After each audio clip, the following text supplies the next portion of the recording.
नमो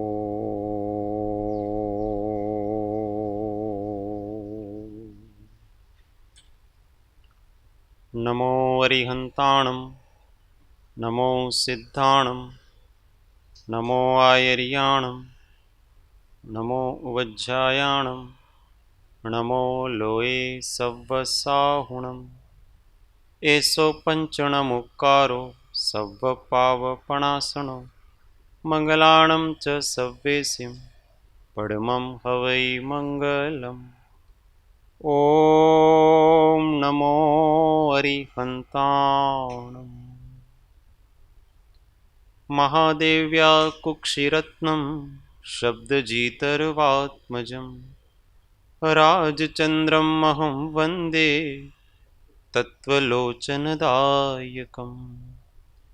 जे स्वरूप समझा विना पाम्यो दुख अनंत समझाव्यो ते पद नमो श्री सद्गुरु भगवन् परात्पर गुरुवे नमः। परम्पराचार्य गुरुवे नमः। परम गुरुवे नमः। साक्षात् प्रत्यक्ष सद्गुरुवे नमो नमः।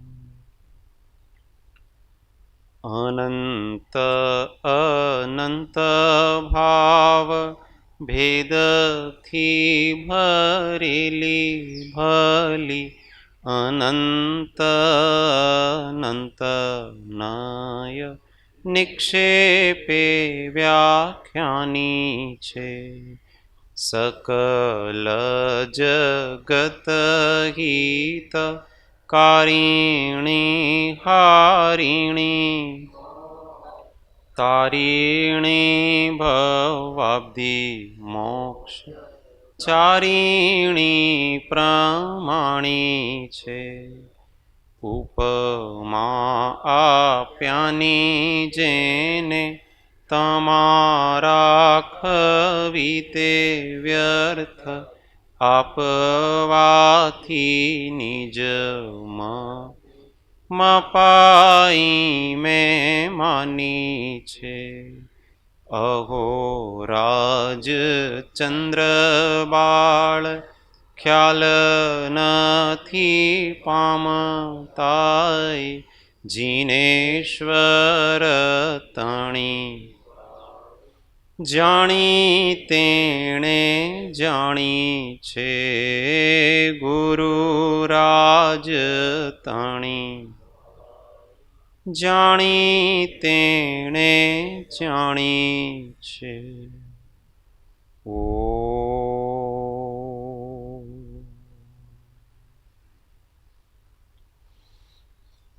जय सद्गुरु।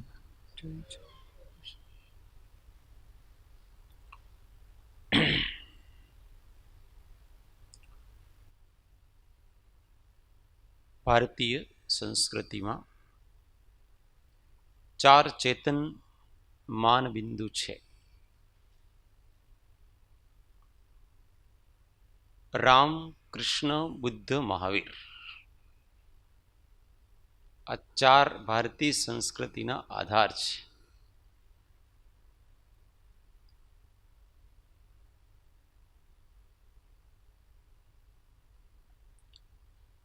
राम मर्यादा के अवतार है। बुद्ध को करुणा के अवतार कहते हैं। महावीर को अहिंसा का अवतार कहते हैं। कृष्ण को प्रेम का अवतार कहते हैं। कृष्ण ने प्रेम करना सिखाया। निस्वार्थ प्रेम करना सिखाया।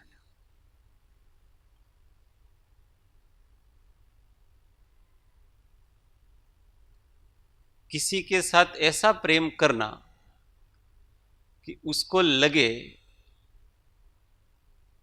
कि ये मेरे से अलग है ही नहीं।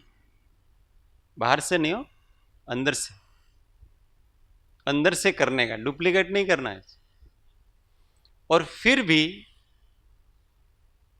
भीतर से विरक्त रहना, ये कला किसी ने सिखाई तो कृष्ण जी ने सिखाई।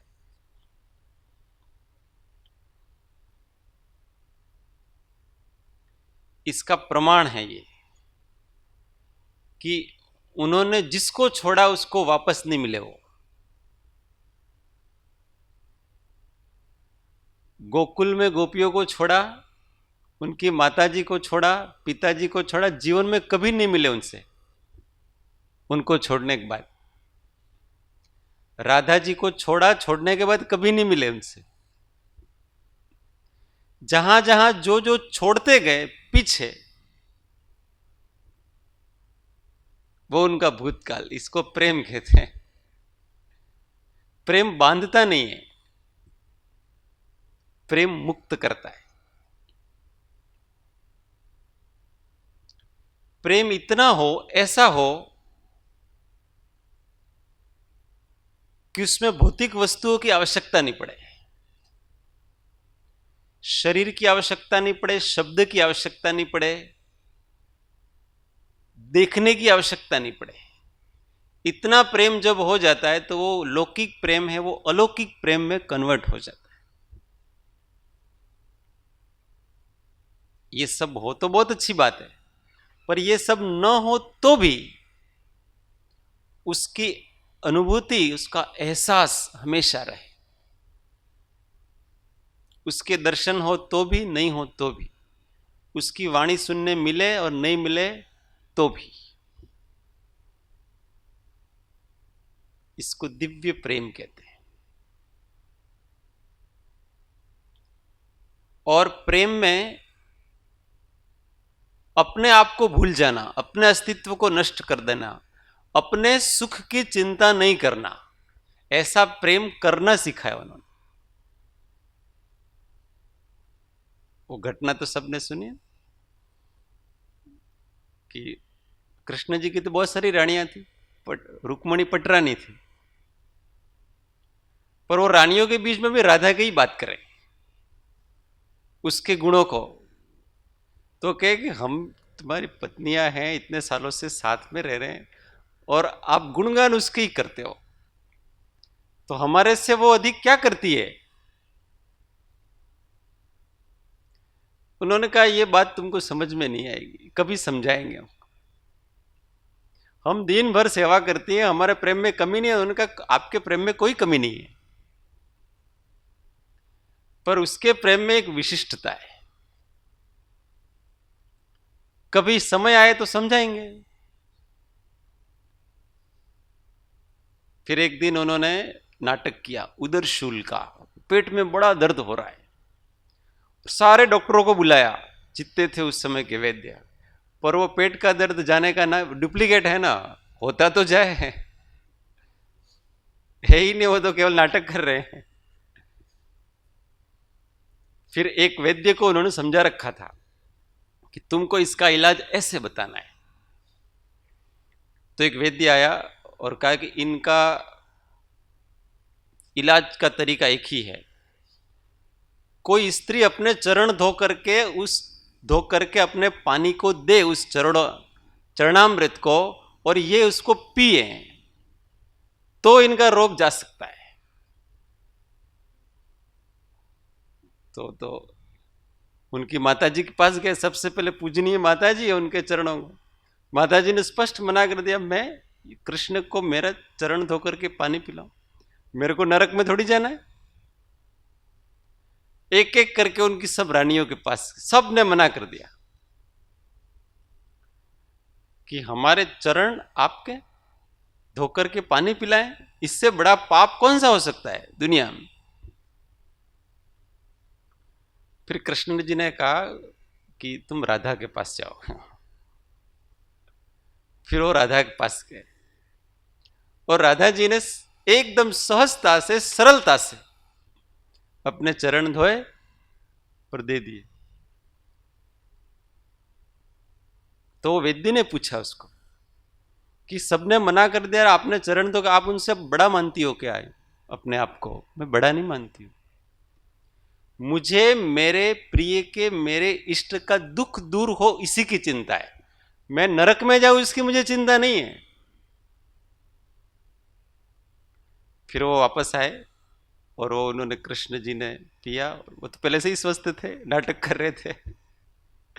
फिर उनकी रानियों को बुलाया, फिर कहा ये सारी घटना बताई, फिर वेद को भी बताया कि वेद ने जो पूछा था वो सारा, कि तुम्हारे में ना राधा में ये अंतर है, तुम हमेशा प्रेम में भी अपना सुख देखती हो, और वो प्रेम में अपना सुख नहीं देखती है, वो प्रेम में भी प्रेमी का सुख देखती है। उसको अपनी गति की, आगति की, मोक्ष की कोई चिंता नहीं है, उसको पाप की पुण्य की कोई चिंता नहीं है। उसको तो मेरा जो भगवान है, मेरे इष्ट हैं, मेरे प्रिय हैं, वो खुश रहे, बस उनकी खुशी मेरी खुशी, वो स्वस्थ रहे। ये प्रेम का रहस्य वो उन्होंने सिखाया। जब प्रेम पराकाष्ठा तक पहुंचता है तो सब छोड़ देता है वो, लोक लाज वगैरह। मीराबाई को ऐसा प्रेम सिखाया।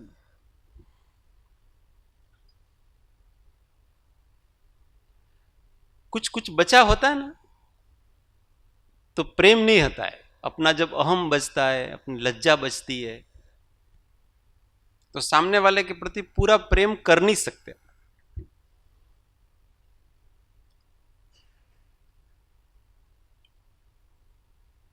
एक बार की घटना है, मैं किसी घर में गया,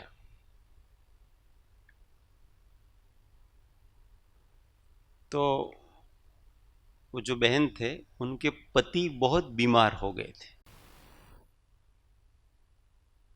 फुल बेड रेस्ट पे थे। वैसे तो बहुत उम्र भी नहीं थी उनकी। उस समय ऐसी परंपरा थी कि अपने सास ससुर बैठे हों तो आप अपने पति की सेवा नहीं कर सकते। आज भी थोड़ी लोक लाज तो होती है, उससे लोक लाज। अब उसके पति को किस समय क्या चाहिए वो उसी को पता है, क्योंकि वो हमेशा साथ रहते हैं ना, उसी को पता होता है कि इस समय इसकी आवश्यकता रहती है। अब वो बीमार इतने थे कि बोल भी नहीं सकते थे, तो बहुत देर से वो भी बैठी थी, बहुत देर से उनको करवट लेनी थी।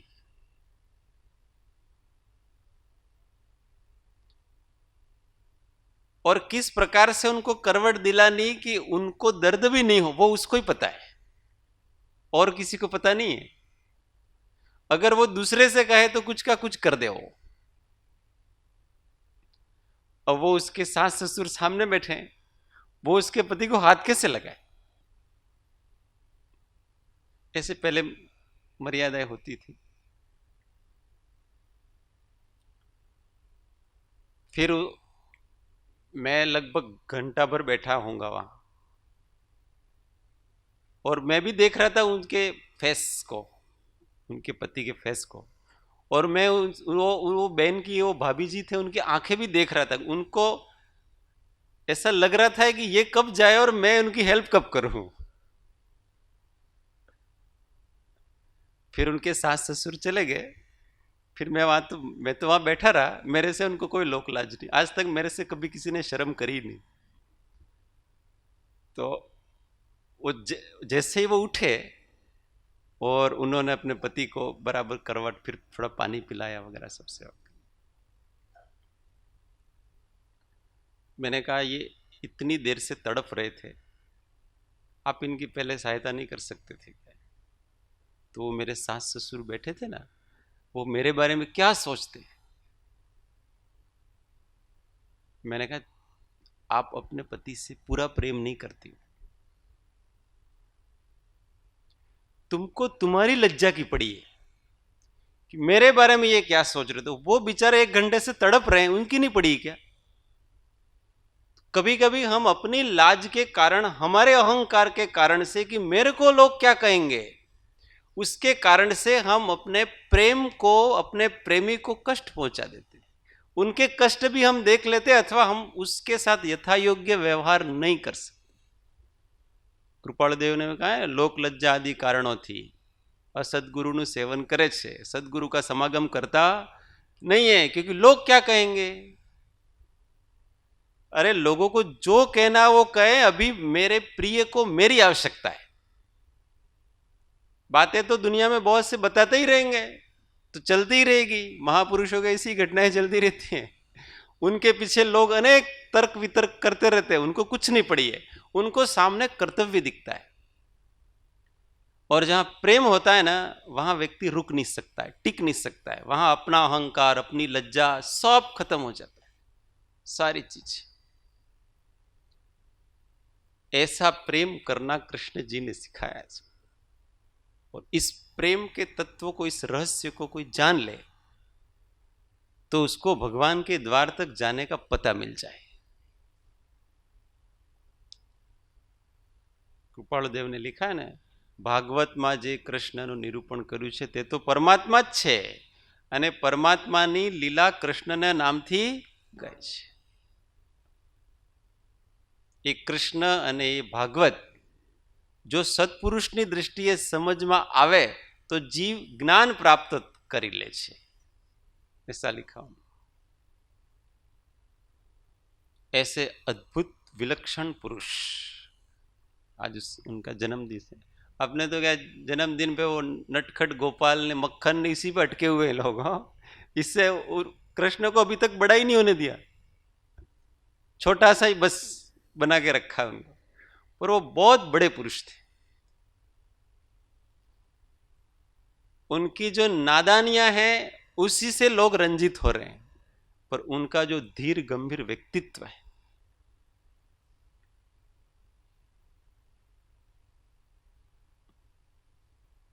जब वो मरण शैया पर पड़े ना, कोई साथ में नहीं है उनके, 56 कोटि यादवों के स्वामी, न माता पिता हैं, भाई भी चले गए, सब चले गए। और उस समय उनका धैर्य है वो विचारने जैसा है। अपने तो 3-4 बेटे हो और हम हॉस्पिटल में हो और कोई उनमें से एक भी नहीं हो ना, तो हमको लगे वो कहां गया भाई, तुम तो हो तो। पर उनके पास कोई नहीं है, फिर भी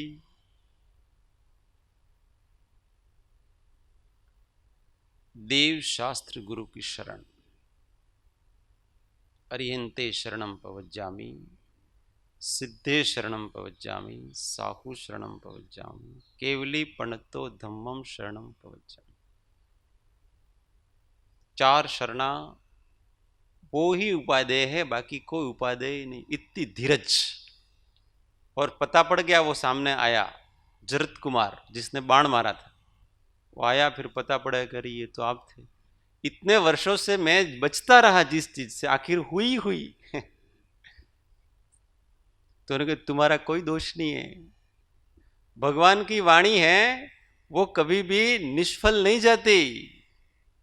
उन्होंने कहा था ऐसा होना है तो ऐसा ही हुआ, तुम उसको बदलना चाहते थे, बदलेगी नहीं, क्योंकि जो होना है वो उन्होंने बताया है, अंदाज से नहीं बताया है इन्होंने। तो 12 साल से तुम अज्ञानी बने फिर रहे हो, इधर भटक रहे हो। आज तुमको समय आया ना, जो होना है वो होता है। उसको भी वैराग आ गया, उसने भी साधु बन गया नेमिनाथ भगवान के पास।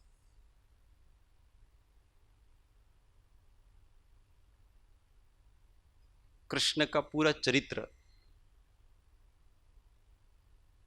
बहुत अच्छा। एक डॉक्टर मनु शर्मा करके एक महिला हुई, बहुत अच्छी लेखिका, उन्होंने ऐसी बड़ी बड़ी 6 पुस्तकों में उनका चरित्र लिखा है।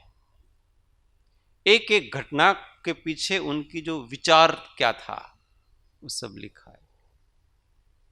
इतना आनंद आता है उसको पढ़ के। मैंने बहुत वर्षों पहले उसको एक पुस्तक पढ़ी थी। एक पुस्तक क्या पढ़ी थी, एक पुस्तक का एक ही प्रसंग पढ़ा था, ज्यादा नहीं पढ़ा था, पढ़ने जैसा है। हम जितना शास्त्र अध्ययन करते हैं उससे कई गुना अधिक हमें महापुरुषों के चरित्रों को पढ़ना चाहिए। वहीं से हमारी चेतना का विकास होने का मार्ग मिलेगा, क्योंकि हमको लगेगा कि ऐसा हो सकता है। अब कृष्ण के जीवन को पढ़ेंगे तो पता पड़ेगा कि ऐसा निष्काम प्रेम हो सकता है, करके बताया। और ऐसे व्यक्ति के साथ रह करके ऐसा प्रेम करने की ट्रेनिंग मिल सकती है।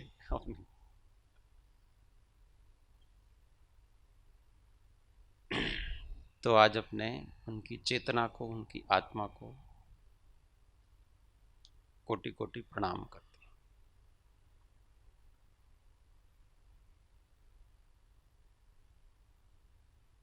बाकी की नेगेटिव चीजों को विचारना,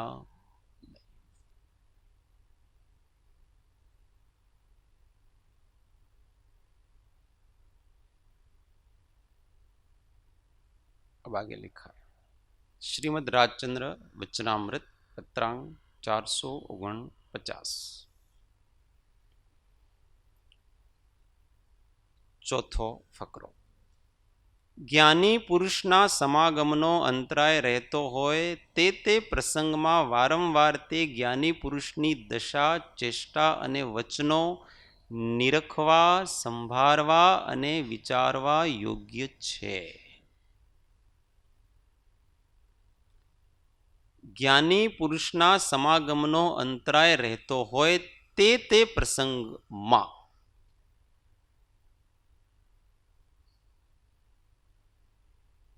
समागम होता है उस समय तो कोई दिक्कत नहीं है, मन बराबर ठीक ठाक रहता है, इधर का उधर कहीं होता, बारंबार रहता है ना समागम। जैसे ही थोड़े उस प्रभाव क्षेत्र से दूर गए, क्योंकि उस हर एक का अपना एक प्रभाव क्षेत्र है, उससे जैसे ही थोड़े दूर गए और फिर अपनी दुनियादारी चालू हो जाती, तो क्या करना? તે પ્રસંગમાં વારંવાર તે જ્ઞાની પુરુષની દશા, आत्मदशा पे लक्ष्य रखना।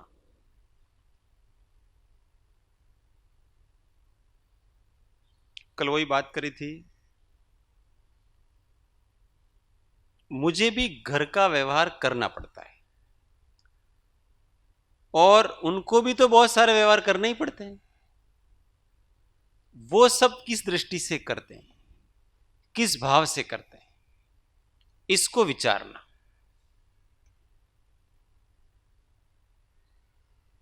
गाड़ी में बैठे,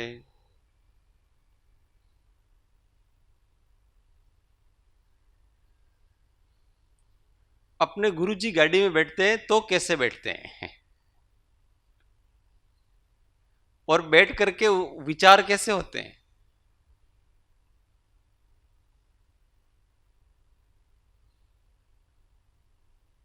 हर वस्तु में उन्हीं को आगे ले आना, बस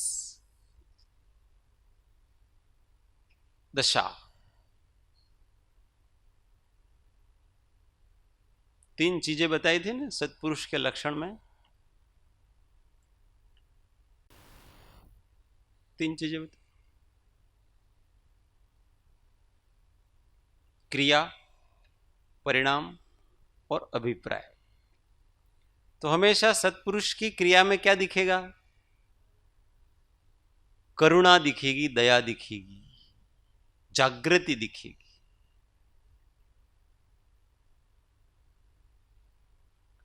और परिणाम कैसे रहेंगे? हमेशा शांत। और अभिप्राय कैसा रहेगा? हमेशा वीतराग। होना क्या है? वीतराग। इसके लिए क्या उपादेय है?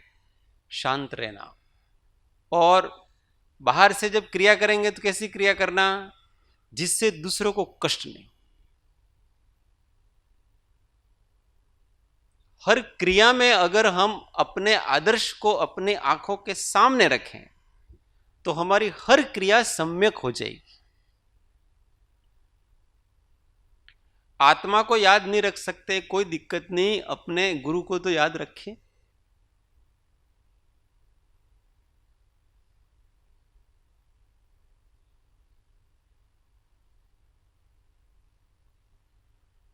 अपने साहिब जी को याद करते हैं। वो जब स्वाध्याय हॉल में प्रवेश करते थे तो क्या करते थे, कैसे प्रवेश करते थे पता है? बाद में तो कुर्सी आ गई इसलिए उनके हाथ में कुछ रहा नहीं, पहले देखा होगा सबने। सबसे पहले भगवान के पास में आकर के प्रणाम करते थे। ऐसे नहीं कि वहां खड़े खड़े ऐसे ऐसे कर दिया, फिर बैठ करके। वो आसन हमेशा साथ में रखते हैं।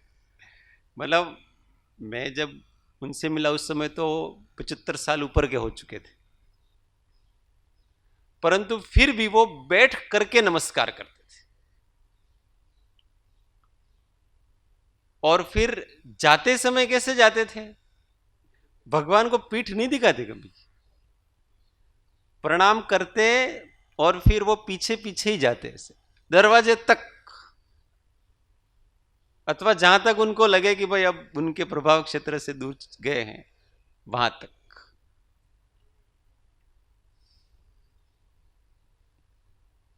ये सब चीजें सीखने की है।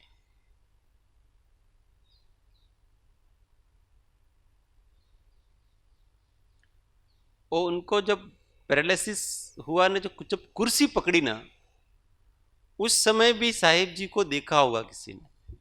वो जब कुर्सी पे बैठे ना तो उनकी मुद्रा इतनी धीर गंभीर होती, आंख बंद ही, ज्यादातर तो आंख बंद। कभी पैर के ऊपर पैर चढ़ा के बैठा हुआ मैंने तो आज तक नहीं देखा उनको। कभी किसी ने देखा कुर्सी पे बैठे हैं और पैर के ऊपर पैर चढ़ा के बैठे हैं, ऐसा देखा? कभी नहीं देखा। अच्छा, उनको वेदना नहीं होती होगी, सब होता होगा, परंतु सामने कौन है?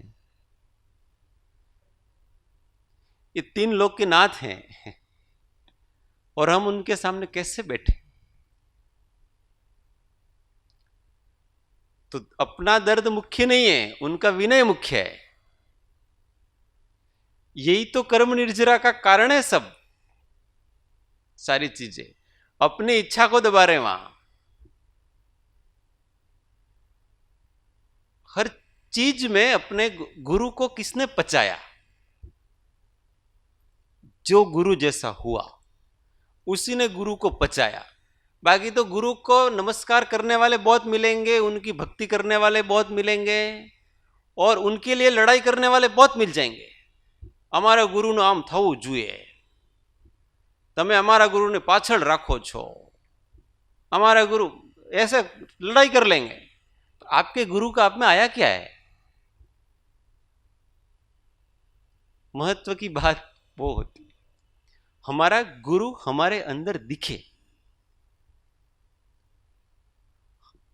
सामान्यतः क्या होता है, शिष्य जो समझदार नहीं होते वो अपने गुरु को बहुत फेमस करने के प्रयत्न में लगे हुए हैं।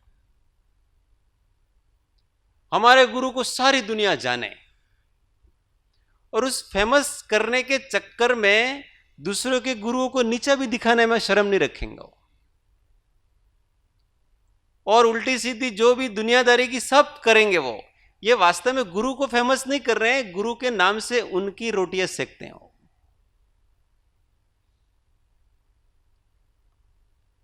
हम हमारे गुरु को, मतलब आएगा तो हम ना गुरु तो रह गए बाजू में, गुरु का तो केवल फोटो है, पर अपने अहंकार का पोषण है और कुछ नहीं है।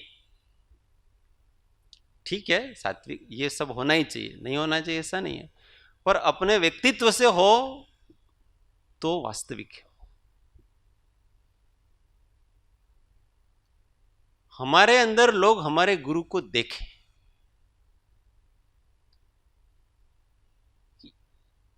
आपके गुरु कौन है भाई? ऐसा पूछने पर वो विवश हो जाए। वो जब अर्जुन को देखते थे लोग, आपके गुरु कौन है?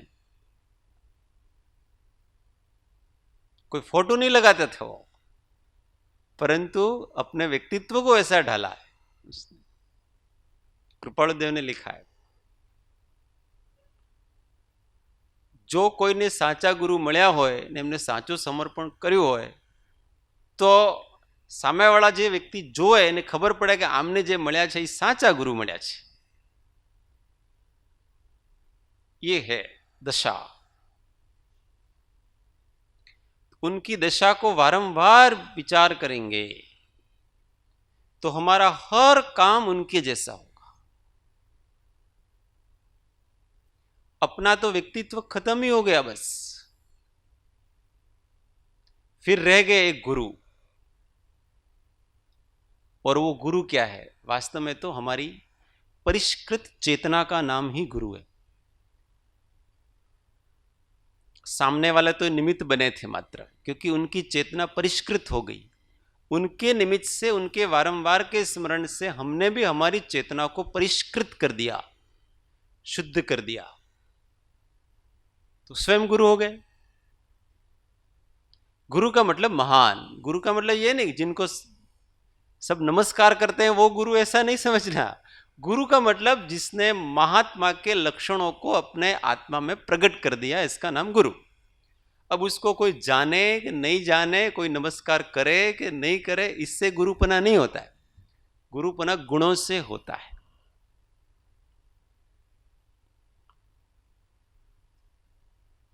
चेष्टा, हर काम की चेष्टा। चेष्टा का मतलब होता है अभ्यंतर उनकी परिणति, उसका नाम चेष्टा है। आंख बंद क्यों की, आंख खोली क्यों, किसी के सामने क्यों देखा, सब में कुछ न कुछ रहस्य होते हैं। और कारण तो कोई कुछ करते ही नहीं है महात्मा पुरुष, सबका कारण है। ये वाक्य क्यों बोले, क्या प्रसंग था यहां पर। महापुरुष इतने धीर होते हैं कि वो अकारण कुछ नहीं कहते। उनके हर एक बात में अर्थ गांभीर्य होता है। वो सहज रूप से कह देते हैं ऐसा, पर अर्थ गांभीर्य होता है, कोई कोई पकड़ पाता। चेष्टा, वचनों, वचन, उनको क्या करें, निरखवा, देखना। देखते कैसे, आंखों से देखेंगे ऐसा नहीं, उनको अपनी दृष्टि से देखना, अपनी श्रद्धा से देखना, फिर अपने स्मृति में याद करना। निरखवा उसमें श्रद्धा आई है, और संभारवा और विचारवा उसमें उपयोग आया है। अंदर से देखना और फिर दिमाग से विचारना, दिल से देखना, दिमाग से विचारना।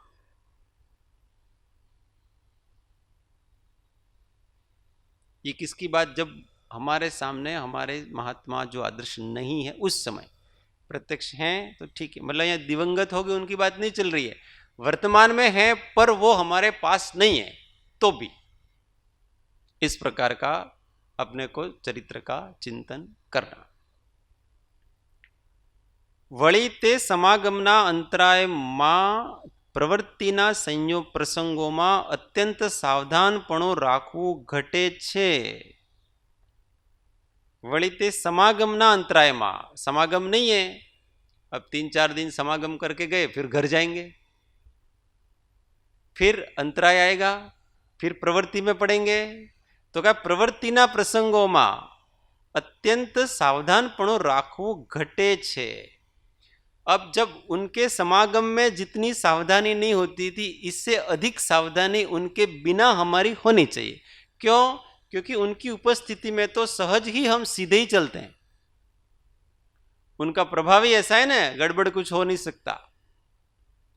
पर अब उनका सानिध्य नहीं है, इसलिए अब मन की चंचलता आएंगी, अब अपना व्यक्तित्व खड़ा होगा वहां। अभी तो आपका व्यक्तित्व यहां डाइल्यूट हो, नष्ट हो चुका था, क्योंकि उन्हीं के प्रभाव क्षेत्र में चल रहे थे, सीधे सीधे ही चलेंगे। अब वहां आपका अहंकार जागृत होगा, अब वहां तो यूं लगा अब सब मैं कर रहा हूं, इसलिए पहले की आदत वापस वहां आ जाएगी, इसलिए बात करने का टोन बदल जाएगा। बदलेगा, वो जरूर बदलेगा। देख रहे, यहां आसपास सत्संग में होता है ना, तो बात करने का टोन अलग रहता है, और जैसे ही गए और टोन बदल गया, बाहर निकलेंगे और ऑटो वाला मिला, गाड़ी वाला, टोन बदल गया अपना सब, क्योंकि अब वहां हम हो जाते हैं। अब हमारे गुरु भी नहीं रहे, आत्मा भी नहीं, कुछ नहीं रहे। हम घर जाएंगे, बच्चों से मिलने का, उनसे पत्नी से बात करने का, अपने दुकान में जो काम करे उन सब को बोलने चालने का टोन सब बदल गया यहाँ तो। और वो व्यक्ति यहाँ आके देखे ना, कभी कोई किसी की पत्नी को ला के देखे ना इधर, वो तो हर रोज तो वो जाते हैं, फिर उनकी पत्नी को भी, फिर यहाँ देखता कि यहाँ 3 दिन ये अलग ही रहते हैं और घर पे आते हैं तो अलग ही हो जाते हैं। तब समझ में आता है कि ये व्यक्तित्व, बनावटी व्यक्तित्व ये है कि बनावटी व्यक्तित्व वो है। ये बनावट क्या है जीवन की। तो अगर वहां भी सावधानी रहे, वो बातें याद रहें, धीरे से बोलो, प्रेम से बोलो, आदर दे के बोलो, जरूरत होने पर बोलो, याद रहनी चाहिए। यहां तो अपने कोई दिक्कत नहीं है, किसी का कुछ, कोई कुछ कह दे तो भी कोई बात नहीं। घर पे कोई अपने कुछ कह देता हो, ईगो, मेरे को कह दिया। ये सब प्रयोगशालाएं का प्रयोग कहां करना है हमको? उनकी अनुपस्थिति में ये सारी चीजें करनी।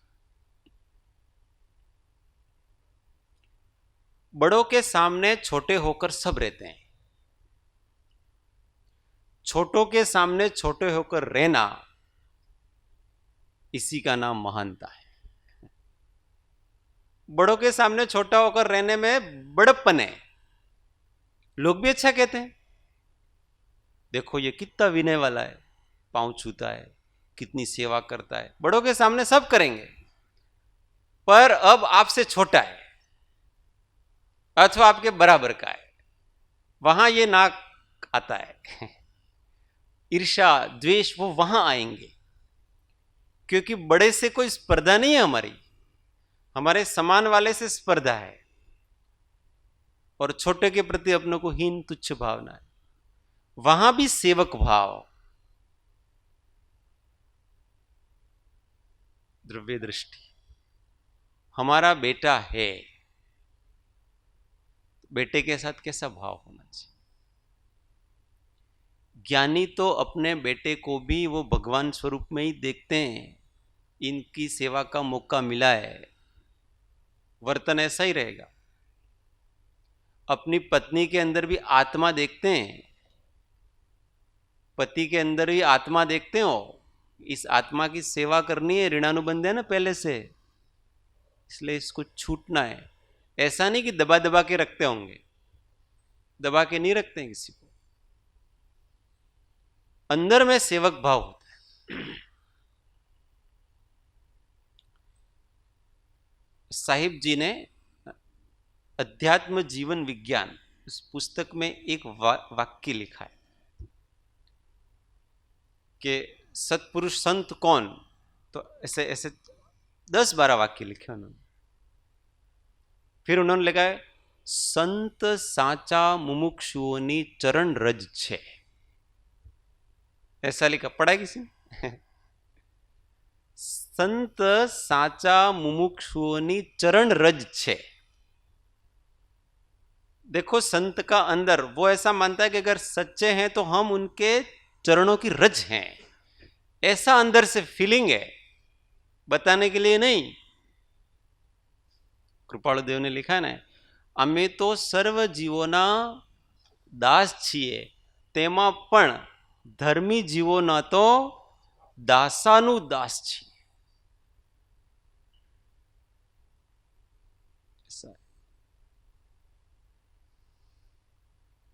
कोई हमारा सत्संगी आया, मान लो कोई भी इसमें से,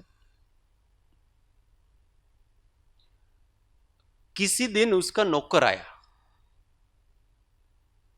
वो सत्संगी तो मुमुक्षु है, मुमुक्षु के दास है, उसने किसी वस्तु को लेकर के अथवा कोई संदेश लेकर के वो नहीं आए, उसके नौकर को भेजा कि भाई उनके पास जाना और ये वस्तु दे के आना, हो सके तो दर्शन भी करके आना, उसके प्रति हमारा वर्तन कैसा रहता है। तो ये है दासानुदास, क्योंकि नौकर उनका दास है ना, और उनका दास अपने पास आया है, वो नहीं आया। उनको तो हम दास बना लेंगे क्योंकि वो मुमुक्षु है, पर अब दास का दास आए तो दास के भी हम दास हैं। ये हमारे वर्तन में होना चाहिए। बहुत कठिन है ये मार्ग, अपने अहंकार को नष्ट करना, ये ही मोक्ष का मार्ग है, और कोई दूसरा मोक्ष का मार्ग नहीं है। और ये नष्ट हो गया तो शुद्ध चेतना बचती है बस, और कोई बचता ही नहीं अपने पास। कृपाणु देव का नौकर, मतलब घर में जो काम करता था, वो अस्वस्थ हो गया। उन्होंने उनके घर पे रह करके उसकी सेवा की। कोई कल्पना कर सकते हैं अभी? तो महापुरुषों ने सब करके बताया है, बोल करके नहीं, बड़े बड़े व्याख्यान करके नहीं। हमारा वर्तन इस प्रकार का, तो वो जो कर्म निर्जरा होती है ना, उस सेवक की सेवा करते करते श्रीमद जी ने जितने कर्मों को नष्ट किया होगा ना, उतना तो ध्यान करके भी नहीं किया होगा, क्योंकि निरंतर उनके अहंकार जा रहा है, वहां निरंतर जा रहा है।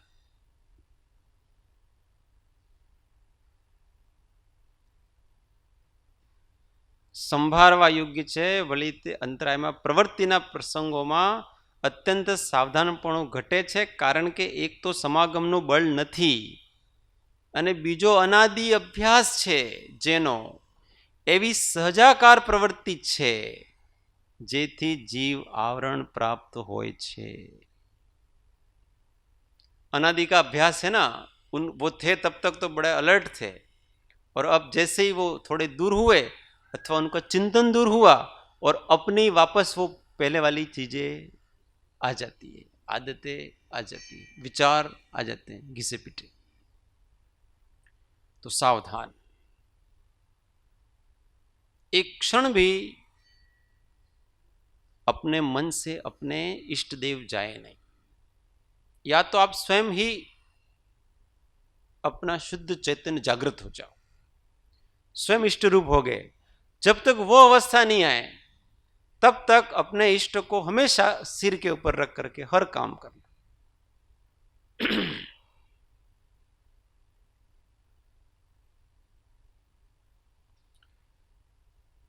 8-10 जने मिलके फोटो खिंचवा, फोटो खिंचवाएगी।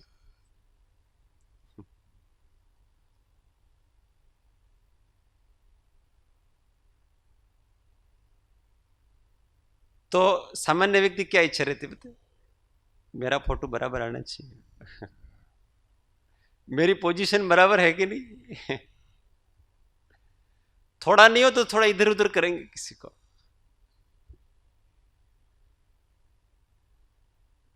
क्या हुआ पता है,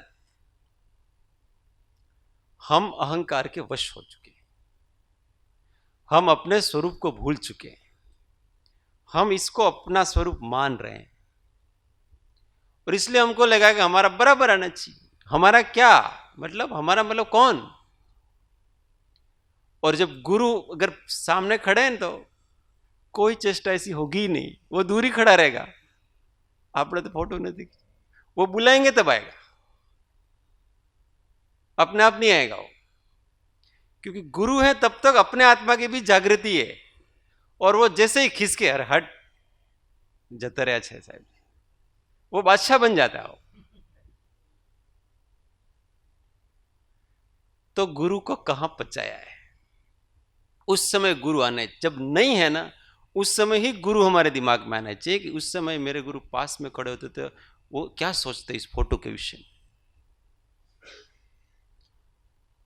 और आपने जबरदस्ती खिंचवा भी लिया, चलो, और आ गया, और आपका पुस्तक में छप गया फोटो, दिव्य ध्वनि में आया फोटो, फिर क्या होगा पता है, दिव्य ध्वनि में देख देख करके राजी होगा वो, खास फोटो है तुम्हारा। वो उसको पास में रखेगा, फिर वो अंक घर में ही और टेबल के ऊपर रखेगा, ताकि जो भी आए वो भी देखें कि हमारे फोटो छपते हैं भाई। अब जितनी बार वो देखता है उतनी बार वो उस पर्याय बुद्धि को बढ़ाता है कि ये मैं हूं, ये मैं हूं, इस देहाध्यास को उतनी बार बढ़ाता है वो, अज्ञान को पुष्ट बराबर करता रहता है और राजी भी होता है। इसलिए गुरु नहीं हो उस समय बहुत सावधान रहने की आवश्यकता। इसलिए गुरु को अपने ना, वही साहिब जी कहते थे, अंदर हृदय में फिट कर देना और गोदरेज का ताला लगा देना। उस समय गोदरेज बहुत फेमस था ना, गोदरेज का ताला लगा देना। हो सके तो चाबी को किसी नदी में फेंक देना, ताकि चाबी मिले नहीं और वो कभी ताला खुले नहीं, और वो टूट तो सकता नहीं, बहुत मजबूत आता था, वो टूटता नहीं है। और चाबी कहीं भूल जाना, खोलना ही नहीं कभी उस ताले को। ये भक्ति का मार्ग है। आगे और विचार करेंगे।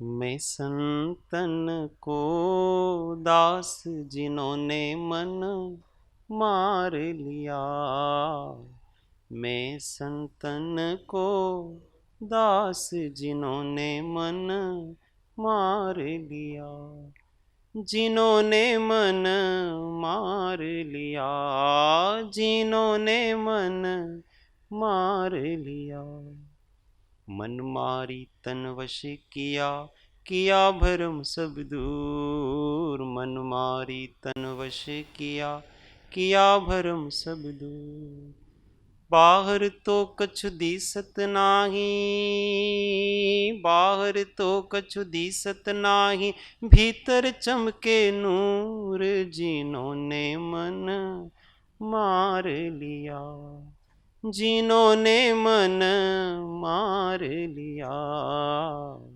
मैं संतन को दास जिन्होंने मन मार लिया, जिन्होंने मन मार लिया।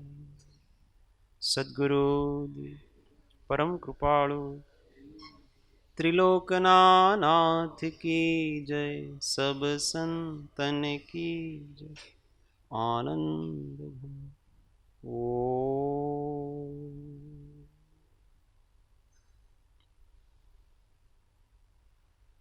सूत्र सौ साथी।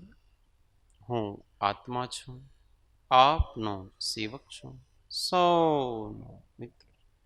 हूँ आत्मा छू, आपनो सेवक छू, सौनो मित्र। हूँ आत्मा छू, आपनो सेवक छू, सौनो मित्र छू। ओम शांति शांति शांति।